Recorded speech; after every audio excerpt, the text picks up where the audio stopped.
Saludos a todos, muy buenas y bienvenidos a Madridismo al Día. Toca hablar en este vídeo de la situación que se ha generado con Nigel Williams-Goss, porque sí, desde luego es uno de los grandes señalados individualmente en la Copa del Rey. Entre su no comparecencia y sus pocos minutos parece claro que Pablo Laso, de alguna manera, a nivel de confianza a día de hoy, no le presta demasiada al base norteamericano. Y precisamente estamos hablando de un base que ocupa plaza de extracomunitario y vino para ser un jugador completo a la hora de aportar muchas cosas y distintas al Real Madrid. Después de una grandísima temporada en el Lokomotiv Kuban, llegó al Real Madrid para dar ese paso en un equipo Euroliga, cosa que anteriormente parece que le pesó, por ejemplo, en Olympiacos. Pero es verdad que estamos hablando de un jugador que ha dejado algunos detalles realmente interesantes esta temporada. Sin ir más lejos,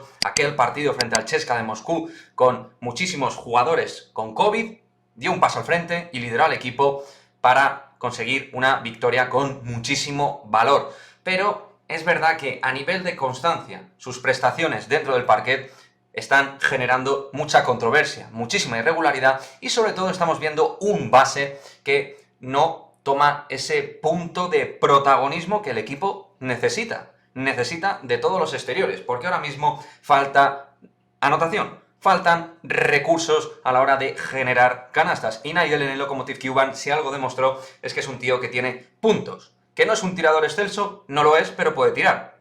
Que no es el jugador más fuerte del mundo a la hora de penetrar, pero penetra bien y tiene un primer paso interesante y un gran tiro desde la media distancia. Por lo tanto, hablamos de un jugador que tiene que ser mucho más que un complemento, porque su pasaporte así lo pide y las necesidades, sobre todo del equipo, también lo solicitan. Entonces, en resumidas cuentas, este vídeo es para que, más allá de que continúe o no la próxima temporada Nigel, este año los meses clave que le quedan al Real Madrid en Liga CB y en Euroliga tiene que ser un jugador de impacto, porque si no, al final los recursos de la plantilla se ven limitados, insisto, en un puesto de 1-2, donde el Real Madrid tiene problemas a la hora de generar anotación. Y Williams-Goss, como digo, ha demostrado poder anotar en su carrera baloncestística sin ser un tirador consolidado, pero sí un jugador con la agresividad, la intensidad y la capacidad de hacer canastas. Así que desde aquí, más allá de un buen nivel defensivo, de tener piernas, de tener actitud para trabajar las defensas ante el rival, tiene que ser un base que en ataque haga cosas distintas.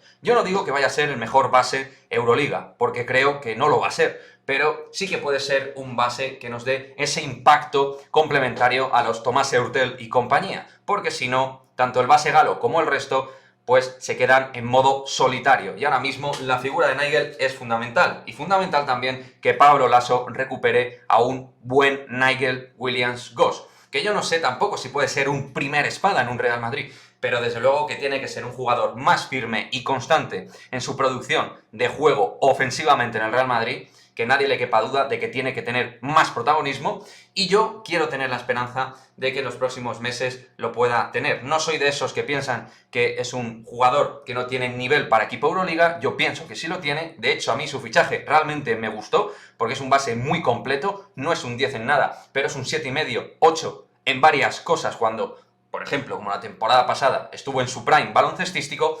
Así que, lo dicho, un mensaje de esperanza, también de crítica por lo visto hasta ahora de Nigel Williams-Goss, y espero que de cara a los meses finales el propio Nigel, el propio Laso y sus compañeros hagan que encontremos a un Nigel Williams-Goss que nos dé alegrías en la fase terminal de la temporada.